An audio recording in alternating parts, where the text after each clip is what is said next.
There was an afternoon when you stood on the street corner. The wind carried the scent of distant rain and dry leaves danced in circles at your feet. You didn't know why you had stopped. You just felt something, a pause in time, a silent whisper that said, "Here, now." And for a moment, you were completely present. In that instant, all your stories intersected. The child you were, running barefoot through the yard. The teenager who daydreamed during lessons. The adult you became, carrying responsibilities like stones in your pockets. All there, breathing together in the same body, in the same suspended moment. You could feel the weight of the choices you didn't make. They hovered around you like gentle ghosts, the career you didn't pursue, the love you passed up, the city you never moved to. It wasn't regret.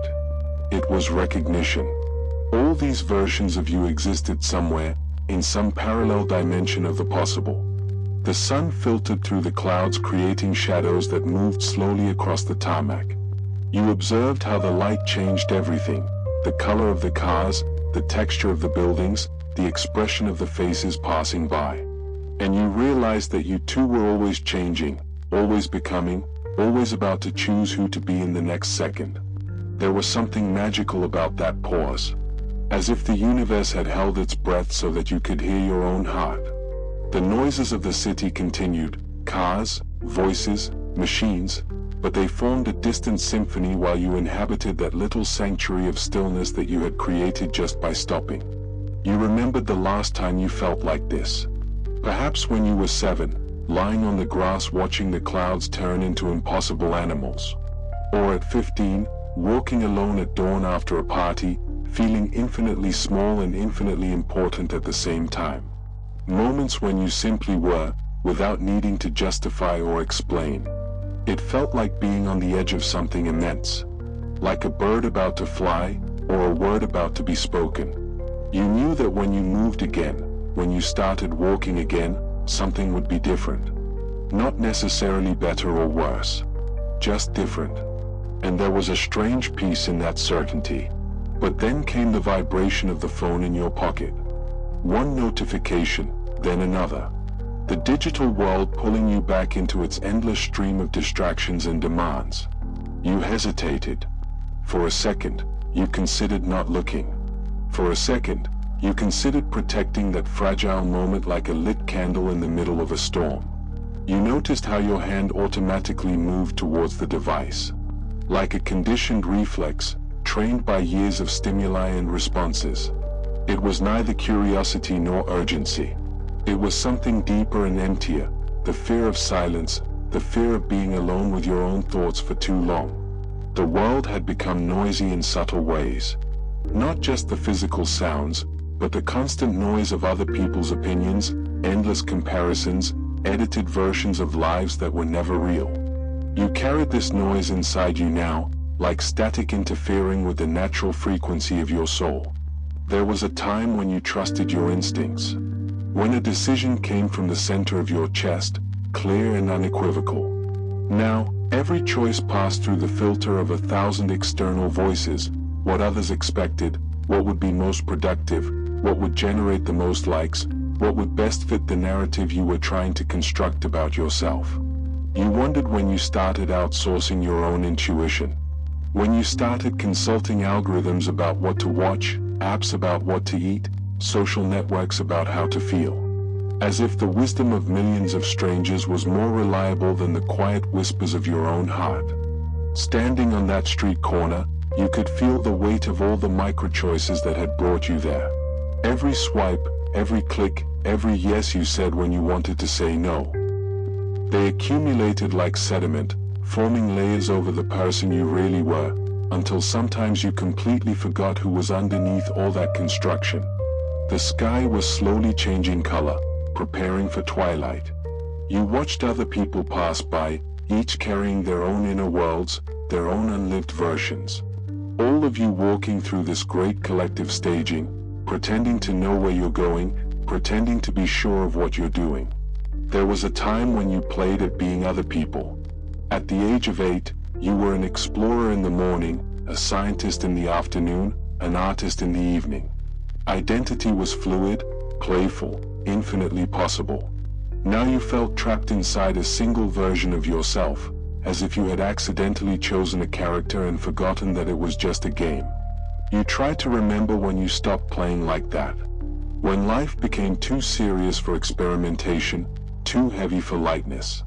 Perhaps it was gradual, each responsibility added like another layer of paint over the original canvas, until you could no longer see what was underneath. The wind changed direction and brought the smell of food from a nearby restaurant. Your stomach rumbled, reminding you that you had a body, that you existed in the physical world despite all the abstraction of your thoughts. There was something comforting about this simplicity: hunger, thirst, tiredness. Needs that didn't need to be interpreted or analyzed. You realized how expert you had become at complicating simple things. Turning a moment of stillness into an existential analysis session. Taking a pure sensation and dissecting it until it lost all its magic. It was like trying to explain a joke. The act of explaining was exactly what destroyed it. Perhaps that was the disease of his time. The compulsive need to name, categorize and document everything. To turn every experience into content, every feeling into a status. As if living wasn't enough, you needed to prove that you were living. You needed to perform your very existence for an invisible audience. But there, on that street corner, you remembered something you'd forgotten. You remembered that you didn't need permission to exist. You didn't need external validation for your choices. You didn't need to build a personal brand or a coherent narrative about who you were. You simply were. It was like rediscovering a language you spoke fluently as a child. The language of presence, of curiosity without purpose, of joy without reason. It was all still there, just covered up by years of conditioning that taught you that being wasn't enough. You needed to always be becoming something more. The interesting thing about that moment of pause was that you hadn't planned it. You weren't following any mindfulness advice or trying to implement a wellness technique. It just happened. Like a bird landing on your shoulder, not because you called it, but because you were quiet enough to receive it. You thought about all the versions of yourself that inhabited other parallel universes. The you who moved to the beach and became a surf instructor. The you who never left your hometown and opened a small bookshop. The you who was brave in that difficult conversation and changed the course of a relationship. All as real as this you, standing on this street corner. And then something changed. You realized that you weren't choosing between these versions, you were choosing how to relate to them. You could carry them as a weight or as inspiration. As ghosts of what could have been or as reminders of the infinite possibility you still carried within you. There was a subtle but profound difference between regret and recognition. Regret was resisting what was. Recognition was honoring both what was and what could be. It was realizing that each choice didn't close doors, it only opened up different paths through the infinite labyrinth of the possible. The wind brought the sound of laughter from somewhere nearby. Children playing, perhaps. The sound was contagious, you found yourself almost smiling without knowing why. It was as if joy was a natural force, like gravity, always present and available if you didn't resist it. You wondered when you began to think that happiness was something you had to earn rather than something you had to allow. When you started treating it like a destination instead of a natural state of being. As if joy was a luxury that you had to earn through productivity and achievements. Around that corner, you could feel the presence of something greater. Not necessarily divine or mystical, just bigger. The feeling of being part of something that extended far beyond the limits of your skin. The awareness that your breath connected with all other breaths, that your heart beat to the rhythm of a very ancient cosmic drum. It was comforting to realize that you didn't have to carry the weight of being a unique and special person. You were part of an infinite tapestry of consciousness, an individual thread but inseparable from the whole. Your smallness wasn't a limitation, it was a freedom. You didn't have to be everything. You just needed to be you. The sky was turning golden now, that magical light that transformed everything into something more beautiful for a few minutes before darkness. You noticed how different the people around you seemed in this light, softer, more human, as if you all shared some silent secret about what it meant to be alive. You took a deep breath and felt the air filling your lungs, felt your heart pulsing blood through your veins, felt your feet connected to the earth through the concrete. It wasn't metaphor, it was pure physics. You were a conscious animal having a human experience on a planet spinning through space. What an improbable and magnificent miracle. And suddenly you realized that this was the decisive moment. Not some dramatic event in the future, not some monumental choice yet to come. It was this very instant, this corner, this breath. Every second was the point where all the possibilities met and one choice changed everything. The choice wasn't about career or relationship or where to live. It was about how to inhabit this moment, how to relate to existence itself, how to carry the awareness of your infinite possibility without being crushed by its weight, how to be both small and immense, transitory and eternal. You realized that you could choose to leave that street corner as the same person you arrived as, or you could choose to carry that little spark of presence like a secret treasure. Not to become someone different, but to remember who you always were, before you forgot, before you got complicated, before you got lost in the performance of life. The phone stopped vibrating. The notifications could wait. For a few more seconds, for a few more breaths, you chose to stay there.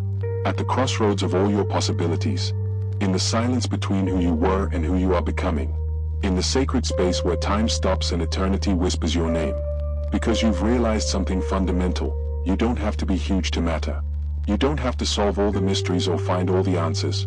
You don't need to be perfect or productive or impressive. You just need to be awake. Awake to this moment. Awake to this breath. Awake to the ordinary miracle of simply being here. And when you finally take the first step and leave this corner, you'll take it with you. Not as a memory, but as a living possibility. The reminder that at any moment, anywhere, you can stop, breathe, and find yourself again in the place where all versions of you meet, in the eternal now that never stops happening. You just have to be awake to receive it.